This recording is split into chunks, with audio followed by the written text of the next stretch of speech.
आपल्या आजूबाजूला जरा नजर टाका. सकाळचा अलार्म, मोबाईलचा चार्जर, रात्रीचा दिवा. आपलं आयुष्य विजेवर किती अवलंबून आहे, नाही का? पण ही वीज आपल्या घरापर्यंत, आपल्या प्रत्येक उपकरणापर्यंत पोहोचवतो तरी कोण? चला, आज आपण या अदृश्य शक्तीमागे जे खरे हात आहेत त्यांच्याबद्दल जाणून घेऊया. कधी विचार केलाय की आपलं हे धावणारं आधुनिक जग खरं तर चालवतं कोण? या न थांबणाऱ्या ऊर्जेच्या प्रवाहामागे नक्की कोणाची मेहनत आणि कोणाचं कौशल्य आहे? याचं उत्तर खरं तर खूप सोपं आहे. एक कुशल इलेक्ट्रिशियन.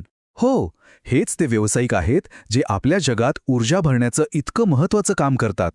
चला तर मग याच प्रवासाला सुरुवात करूया आणि समजून घेऊया की इलेक्ट्रिशियन बनणं हे करिअर म्हणून एक चांगला पर्याय का ठरू शकतो. म्हणजे बघा ना, इलेक्ट्रिशियन हे आपल्या आजच्या जोडलेल्या समाजाचा जणू कणाच आहेत. घरं असोत, मोठे उद्योग असोत किंवा मग आपल्या पायाभूत सुविधा, सगळीकडे वीज पोहोचवून ते आपल्या प्रगतीला चालना देतात.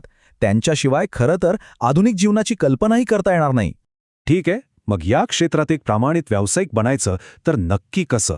यासाठी आवश्यक असलेल्या प्रशिक्षणाची पायाभरणी कशी होते ते आता पाहूया. तर भारतात ना यासाठी एक खास सिस्टम आहे. प्रशिक्षण महासंचालनालय, ज्याला आपण DGT म्हणतो, हे औद्योगिक प्रशिक्षण संस्था म्हणजेच ITI चालवतं. याच ITIमध्ये क्राफ्ट्समन ट्रेनिंग स्कीम म्हणजेच CTSच्या अंतर्गत व्यावसायिक प्रशिक्षण दिलं जातं. आणि याचा उद्देश काय? तर देशासाठी एक कुशल कार्यबळ तयार करणं. आधी हा जो इलेक्ट्रिशियन ट्रेडचा कोर्स आहे ना, तो असतो 2 वर्षांचा. याच 2 वर्षांच्या सखोल प्रशिक्षणामध्ये या क्षेत्रातल्या कौशल्यांचा पाया अगदी पक्का होतो. आता हा प्रवास कसा असतो ते बघूया. सगळ्यात आधी इयत्ता 8वी किंवा 10वी नंतर प्रवेश मिळतो. त्यानंतर 2 वर्षांचं प्रशिक्षण पूर्ण करावं लागतं. मग येते अखिल भारतीय ट्रेड टेस्ट म्हणजेच AITT. ही परीक्षा पास झाल्यावर मिळतं राष्ट्रीय ट्रेड सर्टिफिकेट म्हणजेच NTC. आणि हाच तो महत्त्वाचा टप्पा आहे जो एका विद्यार्थ्याला प्रमाणित व्यावसायिक बनवतो. आणि हो, एक सगळ्यात महत्त्वाची गोष्ट, हे जे NTC प्रमाणपत्र आहे ना, ते आंतरराष्ट्रीय स्तरावर मान्यता प्राप्त आहे. याचा अर्थ काय होतो माहितीये? की हे कौशल्य फक्त भारतातच नाही, तर जगभरात रोजगाराचे दरवाजे उघडून देतं. बरं, आता थेट मुद्द्यावर येऊया. या कोर्समध्ये नक्की कोणती कौशल्य शिकवली जातात आणि प्रत्यक्ष कामाचं स्वरूप कसं असतं? ह्या क्षेत्रात ना 2 मुख्य प्रकार पडतात.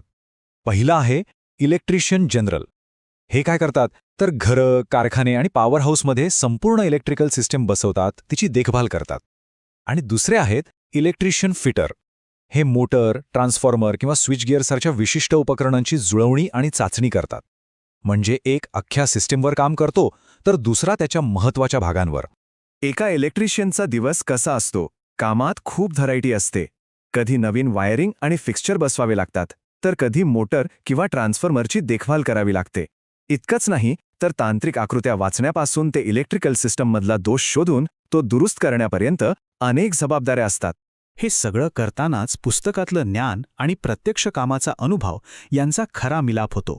सिद्धांतांच्या आधारावर योग्य अवजारांचा वापर करून प्रत्यक्ष काम करण्याचं कौशल्य इथेच शिकायला मिळतं.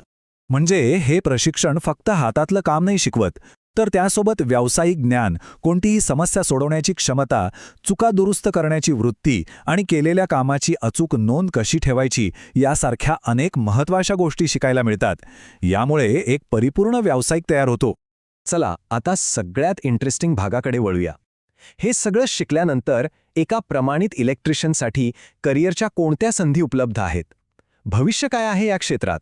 संधींची तर काही कमीच नाहीये. सरकारी क्षेत्रात बघा, रेल्वे, संरक्षण विभाग, विमानतळ अशा ठिकाणी मोठी मागणी असते. तसंच खासगी उद्योगांमध्ये, वीज मंडळांमध्ये, मोठ्या वर्कशॉप्समध्ये आणि हॉटेल्स किंवा हॉस्पिटल्सच्या मेंटेनन्स टीममध्ये कुशल इलेक्ट्रिशियनची नेहमीच गरज असते. वायरमॅनसारखे पद तर सहज उपलब्ध होतात. आणि ज्यांना नोकरी नाही करायची, स्वतःचा बॉस व्हायचा आहे, त्यांच्यासाठी तर खूपच पर्याय आहेत. घरांसाठी किंवा व्यावसायिक इमारतींसाठी वायरिंगची कंत्राटे घेता येतात. स्वतःचं इलेक्ट्रिकल उपकरण दुरुस्ती केंद्र सुरू करता येतं किंवा मग ऑडिओ व्हिडिओ उपकरणांमध्ये विशेषज्ञता मिळून स्वतःचा व्यवसाय उभा करता येतो. एक वाक्य आहे जे या व्यवसायाचं महत्त्व अगदी बरोबर सांगतं. एक कुशल व्यवसाय म्हणजे सुरक्षित आणि स्वतंत्र भविष्याचं तिकीट. हे कौशल्य खरंच माणसाला आत्मनिर्भर बनवतं. तर मग आता विचार करण्यासारखा प्रश्न हा आहे की काय हा असा मार्ग आहे जो एका उज्ज्वल भविष्याला ऊर्जा देऊ शकतो? हे कौशल्य आत्मसात करणं ही स्वतःच्या आणि समाजाच्या प्रगतीचा मार्ग उजळण्याची एक उत्तम संधी नक्कीच असू शकते.